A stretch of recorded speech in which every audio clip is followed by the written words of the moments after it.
tremendous courage to leave the land you've always lived in and to permanently move to another land, a whole other country, another nation, another culture. It's a death-defying feat.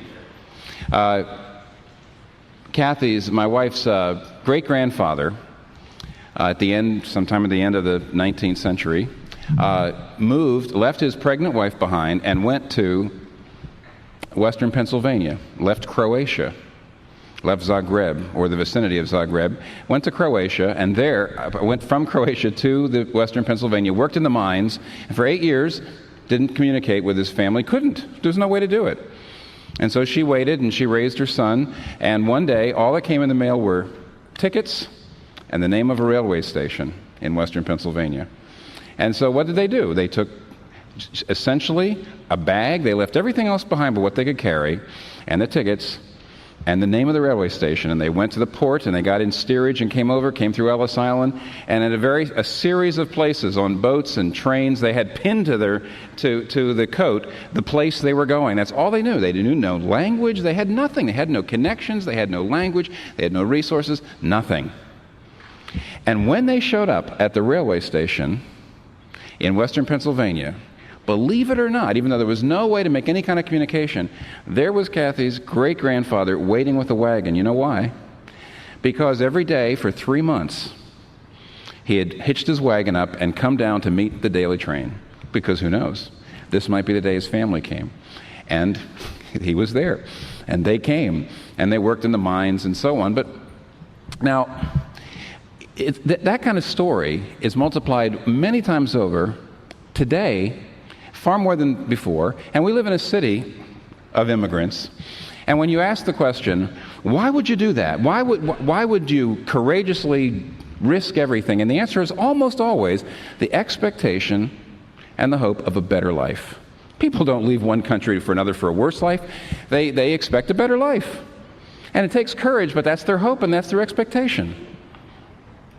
And of course, therefore, nothing more poignant in a place like New York and in a time like ours to look at this story, because this is the story of two immigrant women, Naomi and Ruth, who forged an amazing interracial sisterhood, and it's also a story of an interracial marriage. How urban, how contemporary. Naomi was the first immigrant, and you see, before the story starts, we see we're told in just a few verses at the very beginning of the book, before the story actually starts, we're told what happened. And that is, Elimelech, who was Naomi's husband, moved with her and her 2 sons to Moab because there was a famine in Israel. And the 2 sons' names were Mahlon and Chilion. And there was tremendous tragedy at that point. Why? We're not totally sure, but here's some hints. The names of Naomi's 2 sons, Mahlon and Chilion, are Canaanite names. They're not Hebrew names. And they married 2 pagan Moabite women, Orpah and Ruth. And therefore, there's every indication that what Elimelech did was he turned away from God to seek safety, he was afraid of emptiness, he was afraid of poverty, he was afraid of death, and he turned away from God. At least the men of the family did, which is what often happens. And instead, they went to Moab, they went to a foreign land, they immigrated, and they found instead the very thing that they were trying to avoid. Elimelech, Mahlon, Chilion, they all died. They found tremendous poverty and death. We're told that they had to sell their ancestral land back in Israel, and they still were reduced to poverty, and finally, Naomi is left all by herself, a poor and old widow with 2 daughters-in-law, Orpah and Ruth, who, if they come back to Israel with her, because Moab and Israel were bitterest enemies, it would mean that they would be hated, they'd be scorned, why their very lives would be in danger. And so there's Naomi. And she is utterly without hope. She's utterly without economic hope, because as you see, as we saw in the little text, old age. Here's the problem. How will she survive economically? And there's only 4 possibilities. One is, you work in the fields, but she's too old to do that. Second is, you get married, but she's too old to do that. Why? You say, what do you mean too old? Well, you see, you have to remember this, and we'll get back to this. This is a society in which family is everything. You didn't marry for companionship. You didn't marry for sex. You didn't marry for that. You married for family. You married if this person was going to produce a family for you. We were going to have heirs, and we were going to have inheritance. We were going to have cheap labor, and we were going to have a family, because the name and the family, that was everything. Family was everything in that culture, and there's plenty of places in the world today that that's still true. And so she couldn't be married. She was too old. She couldn't produce children. Third thing, so you could work. She can't work. She's too old. Marry. She can't marry. She's too old. Third, your children support you. But her children are all dead. And her daughters-in-law really can't come. Because if they come, they can't be of any help.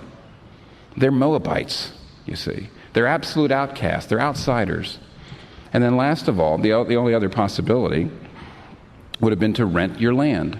But they had to sell their land. They were gone. They had no land. They had no name. She had nothing. And so she was not only economically without hope, but she was spiritually and emotionally without hope. Because in that society, she was bereft of everything that can give you meaning. She had absolutely nothing, because she had no family, because she had no land, therefore she had no name. She had no significance. And therefore, she comes back, and yet, at the end of chapter 4, as we just read, there's joy. Why? She's been redeemed. You see, in verse 14, the women, the friends of Naomi, get around and say that you have been renewed, verse 15. Your life has been restored. You have been what? There's a redeemer. But how did it happen? How is it possible that a woman with absolutely nothing, absolutely bitter, when she comes back and her friends see her and she's totally changed, they didn't recognize her, even though she's only been away a few years, and she says, don't call me Naomi, which is a Hebrew word for pleasant. Don't call me Naomi. She says, call me Mara, for I have a life of bitterness. I went away full, I've come back empty. But how is it possible? How is she redeemed? And if you look carefully, and I'm going to make you look carefully, there is an ambiguity in the text as to the identity of the Redeemer. There's an ambiguity. And the ambiguity points us to the secret of the story and the secret of our lives. There's 3 redeemers in this text. There's 3 redeemers in this story. There's a formal redeemer, there's a surprise hidden redeemer, and then there's a real redeemer. First of all, let's take a look at the 3, and then you'll know the meaning of Ruth, and you'll know the meaning of the story, and I hope you'll also know the meaning of your own life. First of all, the formal redeemer, and the word redeemer here, the kinsman redeemer, is the word goel. Okay? The goel. Hebrew word. The first person who's clearly the formal redeemer is the man Boaz. He is the kinsman by blood, and he is therefore the kinsman redeemer. He's the formal redeemer. Now, how does that work and why? Well, we have to do a little bit of background, so let's go at it. Ruth does come back with Naomi. Orpah does not. So they come back in complete poverty. And the first thing that Ruth does in order to try to support Naomi and herself is she decides to glean. Now, according to Jewish law, according to Hebrew law, according to God's law, landowners could not harvest all the way to the edges. Now, this is a whole other sermon, and I'm not getting into it, but there's always question and answer. They were not allowed to maximize profits. They were not allowed to glean. They were not allowed to harvest all the way to the edges, but around the edges they had to leave some grain so the poor could come and glean it. Now Ruth decided, I'll go glean. But what's very clear in the story is that for Ruth to go out and glean, that doesn't mean, well, fine, that there we have a solution. No, because Ruth was a Moabitess. All the way through the book, she's called Ruth the Moabitess. The Moabitess. Why? Because she was taking her very life in her hands to go out in public and do that. And she just happened, chapter 2, verse 3 says, she happened, taking her life in her hands that first day, she went out and she went into the field of a man named Boaz. She didn't know who he was, she didn't know anything, but she happened to go. And in the field of Boaz, Boaz sees her, goes and learns who she is, and then says, which just goes to show the incredible danger she was in, he comes and he says, my daughter, don't go into any other field. Gather yourself among my working women. I have told my working men not to touch you. Very interesting. What that tells us is a lot. First of all, Boaz knows that she could be hurt, she could be raped, she could be killed by his own men. He warns his men not to touch her. She's a Moabitess. She's marginal. The Moabites were the descendants of Sodom. They were seen as horrible, wicked people by the Israelites, and the Moabites, of course, oppressed the Israelites and so forth. And therefore, he knew that she could be really hurt. But not only that, he didn't even want her out gleaning on the edges, because the poor that she would be out there with, they might abuse her, they might kill her. So he says, I'll tell you what, I want you to stay with my working women, and so you can glean, and not glean, you can harvest. And then you can just take it home for yourself. And she's astounded by the graciousness of the heart of a man who would be open to a poor and racially marginalized woman. And that night she goes home to Naomi, and she doesn't have just a few gleanings. She has an incredible lap full of grain. And Naomi says, where did you get this? This isn't gleaning. And Ruth tells her the story. And Naomi says, oh, my daughter, do you know who Boaz is? He's one of our goels. He's a kinsman redeemer. Well, what's a kinsman redeemer? And the answer goes this way. In Jewish law, there was an extremely interesting law, which you can read sometime if you want to, in Leviticus 25. When Joshua and the people of Israel came into the land, all the land was divided up amongst families. And God knew that because of the vicissitudes of life and also the variations in ability, that some families would fall into poverty and lose their land. But God made two provisions in the law that would make it easy for the families to get a second chance, to get the land back. One of the reasons was simply because it was a gracious thing for the families. Another is that God didn't want his society to become characterized by incredible divergences of riches and poverty. And so what he said was, first of all, every 50 years, the Jubilee year, every 50 years, all the land goes back. If some people have gotten richer and some people have gotten poor, some people have bought land, other people have lost land, but every 50 years the land goes back. You get another chance. The family, in other words, the heirs of the descendants of the people who lost the land get the land, and the family gets a chance back. But secondly, before the 50 years are up, 50 years is a long time, the land can be bought back, but only by a kinsman. The land can be redeemed out of debt. The land can be ransomed. The land can be bought, but it has to be by a member of the family that lost it. This is a way of keeping families together, and it's a way of making sure the land stays back in that family. It was God's graciousness to families.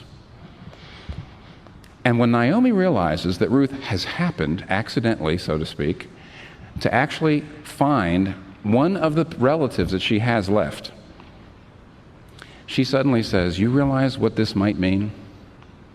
However, the plot thickens, and here's the reason the plot thickens. Because the redemption that Boaz would have to do in this case is enormous. First of all, he would have to buy the land. He could, but it would be an enormous debt. But, number two, he could take the debt on. But number two, in this case, the family couldn't really be restored because there's no heirs, there's no descendants, there's nobody to pass the land on to. And for the family to really be restored, he would have to marry the last family member, which would be Naomi, and raise up children. But let's keep going. In this case, and the law provided for that, it was called levirate marriage, that you could marry the widow and raise up children who had the name of the dead family. It wouldn't be your heirs, it would be the heirs of the people who were dead. And that would be enormously, who would do that? That's an enormous sacrifice. But then on top of that, you can't marry Naomi. She's old, she can't raise up seed. He'd have to marry Ruth. He'd have to marry a Moabitess. And Deuteronomy 23 says, no Ammonite or Moabite or his descendants may ever enter the assembly of the Lord, even down to the 10th generation. Who in the world would do such a thing? But Ruth and Naomi go for broke. They realize if there's anybody in the world, it looks like it's this one who's got a heart of grace. And so that night, Ruth goes and finds Boaz asleep in the granary. And she uncovers his feet and lays down at his feet. And in the middle of the night, something startles him, and he wakes up and he sees someone at his feet, and he says, "Who are you?" She says, "I am thy servant Ruth. Cover me with your garment, for you are my Goel." And of course, cover me with your garment means, in those days, and it's still done, by the way, marry me. Cover me with your garment. Take me to be your husband. Redeem my family. Give us back a name. Give us back an inheritance. And he looks at her and he says, "I will do everything you ask." And so Boaz took Ruth. Now what do we see? He is the formal redeemer. He is the great bridegroom. What he does is two things. He does not only take on the debt of the family and out of his, take it on himself and absorb that and then, in a sense, pay the debts of the family. But on top of that, he marries Ruth. It's not just he says, "I'll give you enough money to get you out of debt," but the minute he marries Ruth, what happens to Ruth? All his wealth, which she wasn't hers, all of his wealth, which she had never earned or worked for, all of his wealth becomes hers legally, immediately, automatically. In other words, the sins are not just paid for, the debts aren't just paid for, but a whole new life. He is the great redeemer, the formal redeemer. But there's a second redeemer. There is a greater redeemer. Well, how do we know that?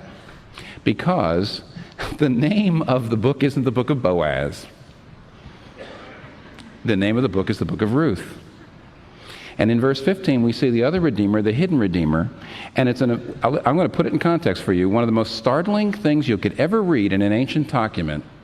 It says, he's renewing your life. He's sustaining your life. Why? Because through your daughter-in-law who loves you and who is better than 7 sons.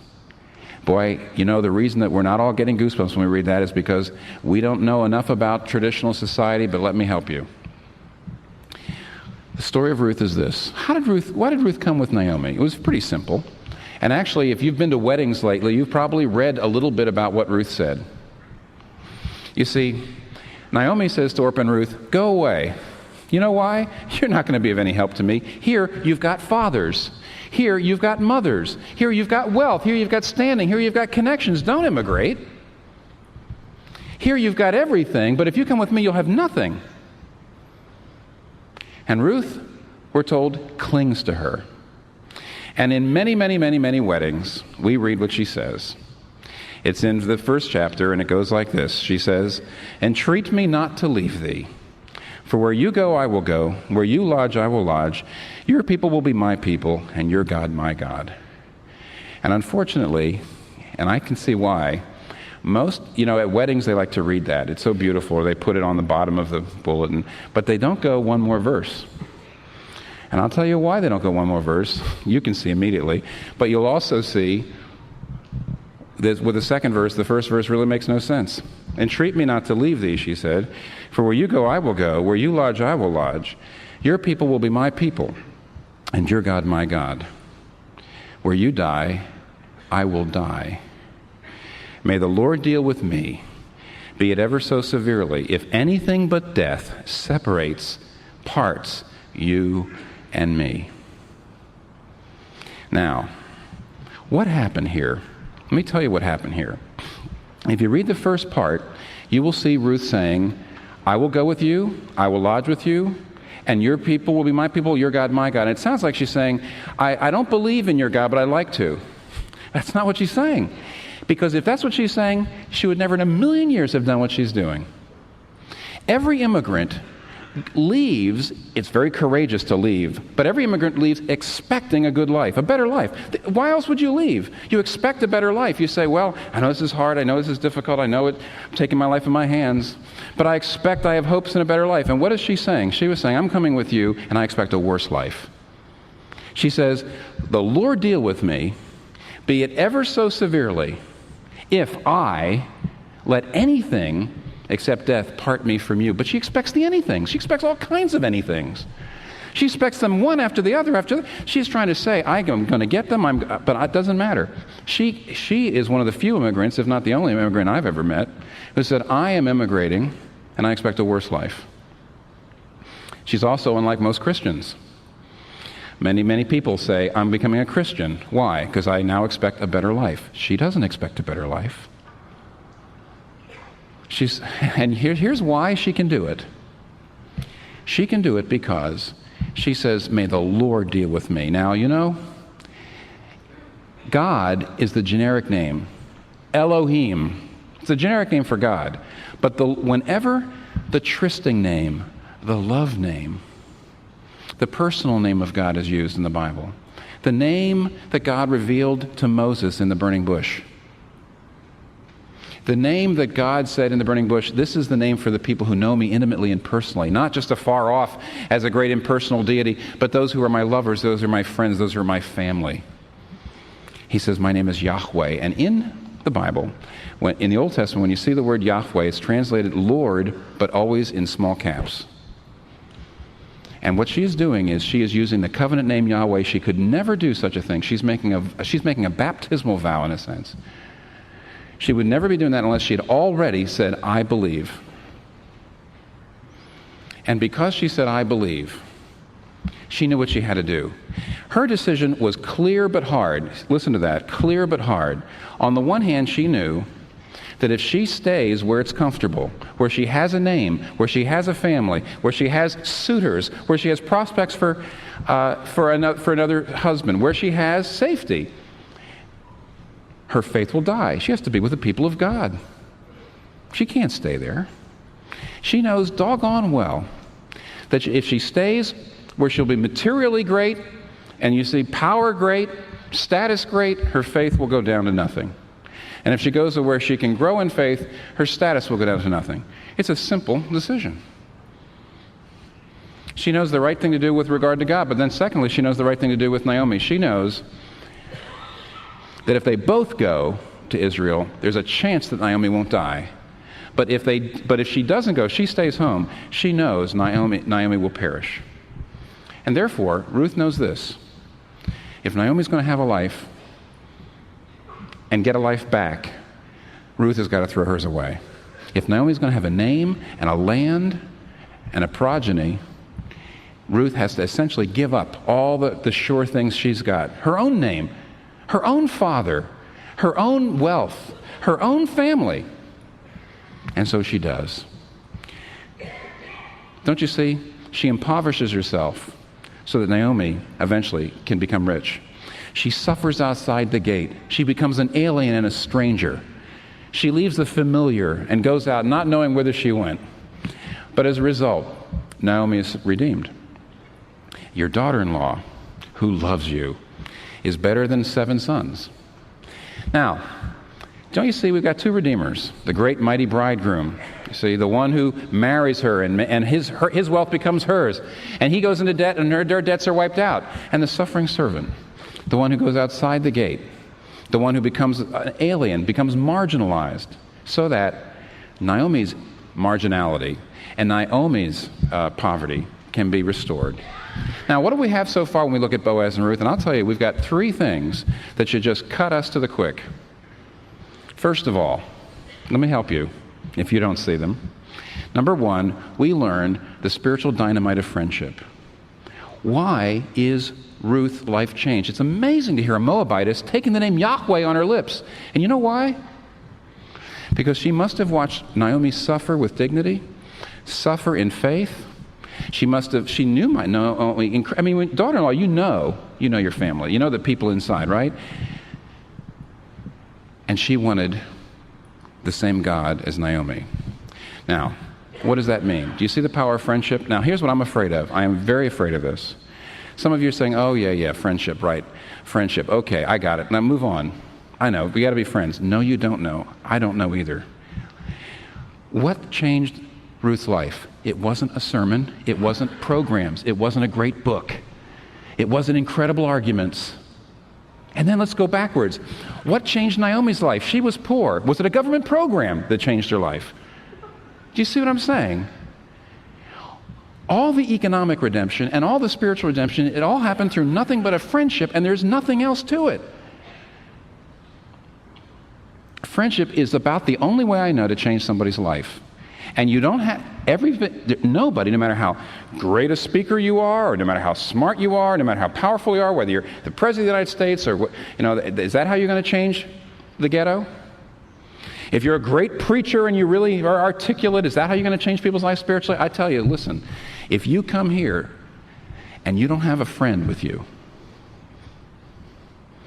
you might get inspired by my preaching.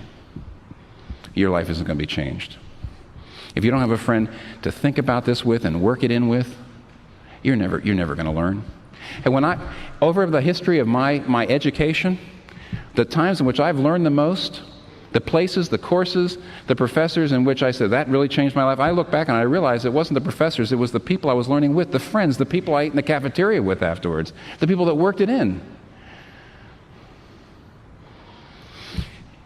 We can only have a few friends in our whole lives. And they're the only people who probably you will be able to see the transforming power of God in through your friendship. And a lot of us are so doggone busy running around doing things we think are going to really make the world a better place when this is the only thing that really will. All the things that I'm doing, all the things that you're doing, all those things you're running around to make the world a better place are nothing but the artillery. This is the infantry. They're used by friendships, they're used in friendships, but it's friendships. That's the place. That's the thing. Think about that. Wrestle with that. Understand that. This is the only way anybody's life is really changed in the end. And what is a friend? It's the definition is right there. Time and constancy. Where you go, I will go. Where you lodge, I will lodge. And where you die, I will die. It's not information. It's not a skill. It's being present, being committed, being there for somebody over a long period of time. It's in that context. Without that, all the information will just roll off you. All the sermons, all the projects, all the movies will just roll off you. Friendship is the way to change the world. You only will have probably in your lifetime about a dozen or a half a dozen opportunities to do it. So think about it. And this church is nothing without friendship. And if you're here and you just come and you sit and you soak and you go to classes even, and you haven't made a couple of very close friends, you're not going to find that the channel of God's power, it's not there. Why is her life being renewed? Why is her life being sustained? Look carefully at verse 15. Because my daughter-in-law loves you. Your daughter-in-law loves you. That's why. Number one, the spiritual power of friendship we learn. Secondly, I have to be more careful about. I have to be close on this. Second, I want you to see the cultural barriers broken through grace. When it says your daughter-in-law is better to you than 7 sons, if you know anything about traditional culture, you'll know what an incredible thing that is. First of all, in traditional culture, family is everything, and 7 sons is a synonym for the perfect family. You can see it in other places in the Bible. 7 sons means the perfect family. That's all it means. 7 is the perfect number. And here's what it's saying is, the grace of God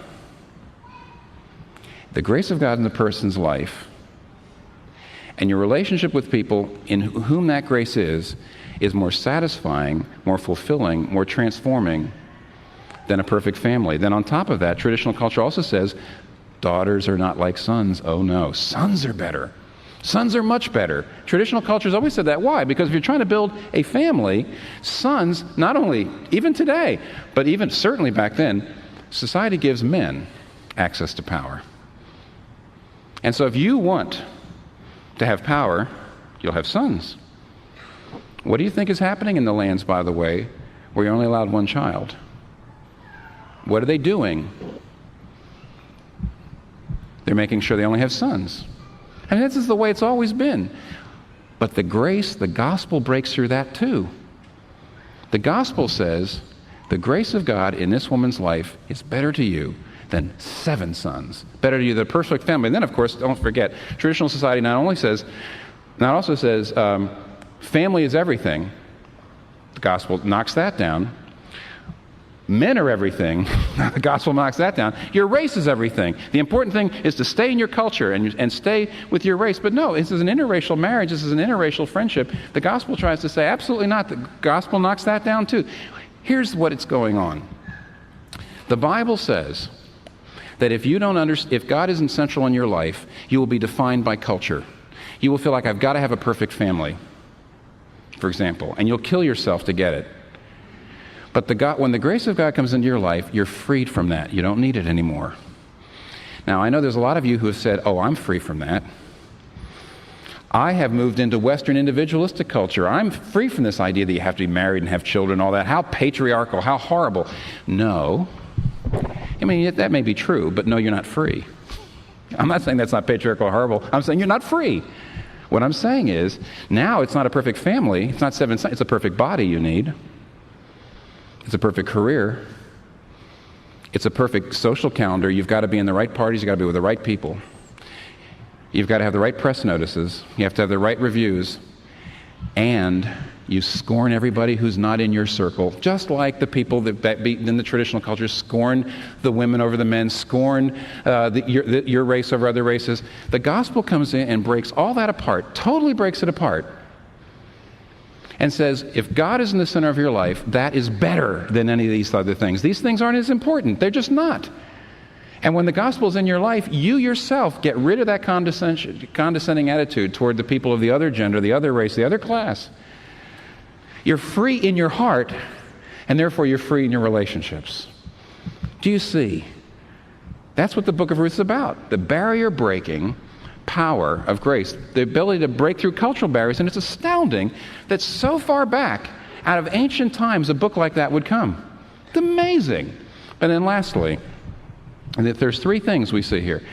We're taught here, use your friendships. They're the only way to really change the world. Secondly, if God is central in your life, you're not all hung up on culture. You're not all hung up on having a perfect family anymore. You're not all hung up on getting it, and you're not all hung up with the fact you don't have it. You're not all hung up about your perfect body. You're not all hung up about any of the things that your culture says. You're free to move out of your circles. Other people who don't know God in your culture disdain the people on the other side of those barriers, but you don't anymore because you're free from those barriers. They don't define you anymore. But then lastly, we see the radical imperative of discipleship.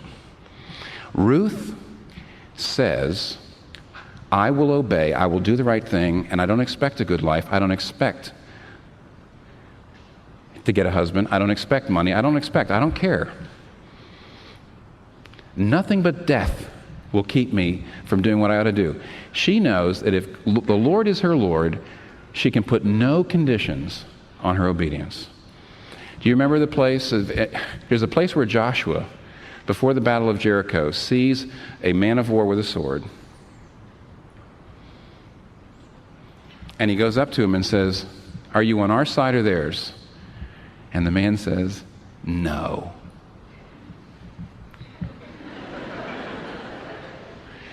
But as the commander of the Lord of hosts, I am come. Now, you know what? That's God talking. And you know what God was saying?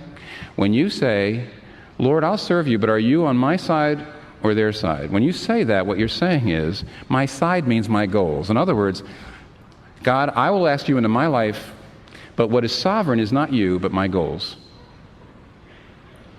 I want you in my life, but I want to be the master, and I want you to be the servant to reach my goals.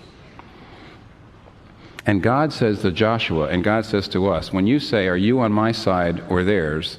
The answer is neither. I don't come into your life to help you reach your goals.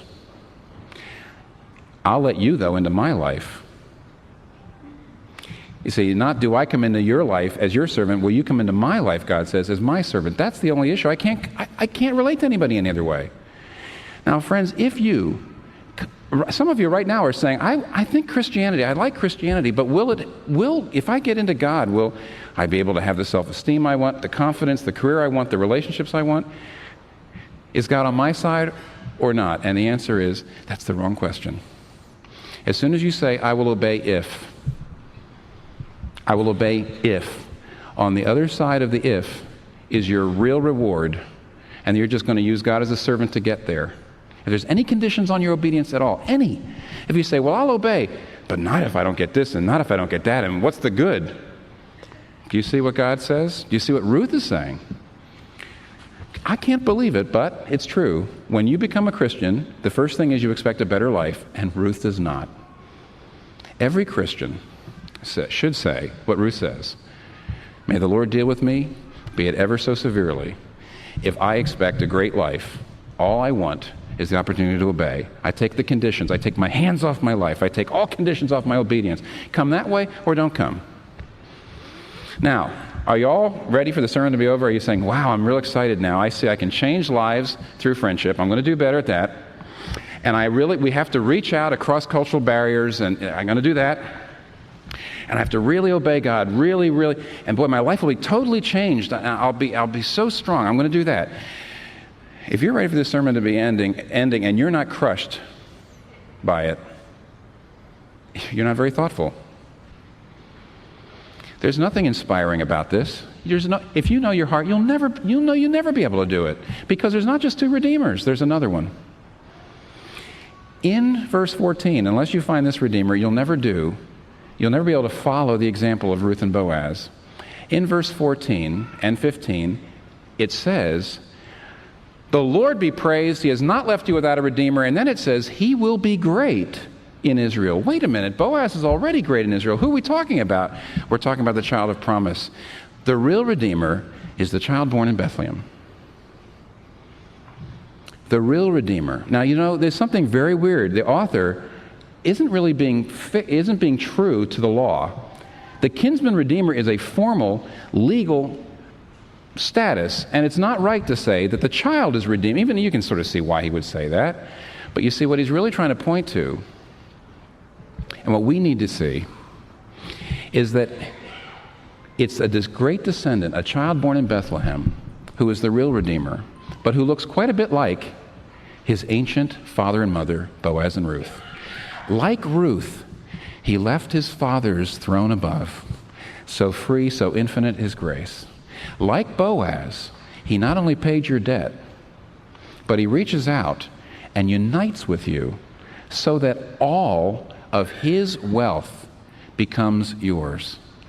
Like Boaz, he is your flesh and blood. Why? See, if Jesus Christ saved us by simply saying, live a good life, he didn't have to become flesh and blood. He didn't have to become our kinsman. He could have just sort of elevated down, and said, now let me tell you how to live. But he didn't do that and then go back up. He had to become flesh and blood because he didn't save us by telling us how to live a good life. He came by living the good life, being our head, being the pioneer and perfecter of our faith, being our substitute, being our mediator. And to become a Christian is not to say, I'm going to try to be like Ruth and Boaz. Oh my goodness, no. To become a Christian is to say, there was one who truly went outside the gate, who left a greater name, the greatest name, who descended the farthest, who became truly alien, cosmically alien. Jesus Christ didn't just say, I throw my life away so you can have one. May anything but death, nothing but death will part me from you. Jesus Christ looked at us and said, I won't even let death part me from you. I will be parted from my Father rather than be parted from you. I will die so that I won't be separated from you. Here's the greatest friend, greater than Ruth. Here's the greatest alien and poor person who became marginal for us. He was born in a manger, but he left the ultimate name behind. So when you see Jesus, you can say he left his father's throne above, but when you see Jesus and Boaz, you can sing the rest of the hymn. No condemnation now I dread. Jesus and all in him is mine. Alive in him my living head, and clothed in righteousness divine. And only if you see him as that, will you be able to live like Ruth and Boaz. The only way you're going to go out and make good friends and really be there for people and break barriers of culture and obey God no matter what, if you're just trying to emulate these people, you won't have the joy to push and you won't have the peace to regroup when you fail.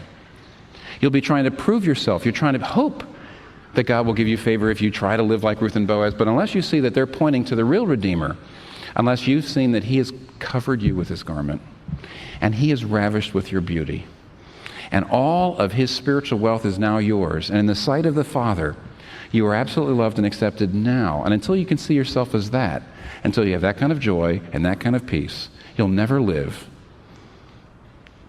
like Ruth and Boaz. You'll never live that way at all.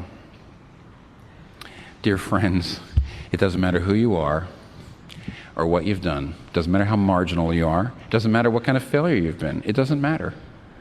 The message of this is a message of grace. And think of this too. Go out on this note. Naomi has a son. What do you mean she has a son? She lost all of her children. The message of the book of Ruth is not, if you trust God, God will give you absolutely everything you want. Oh no. The message of the book of Ruth, look at what Ruth did and even what Naomi did. If you give up your definition of a good life and give it to God and say, God, you do with me what you want. God will give you back your life, and it won't be the same thing. It won't be the same definition, but it will be better than good. It'll be great.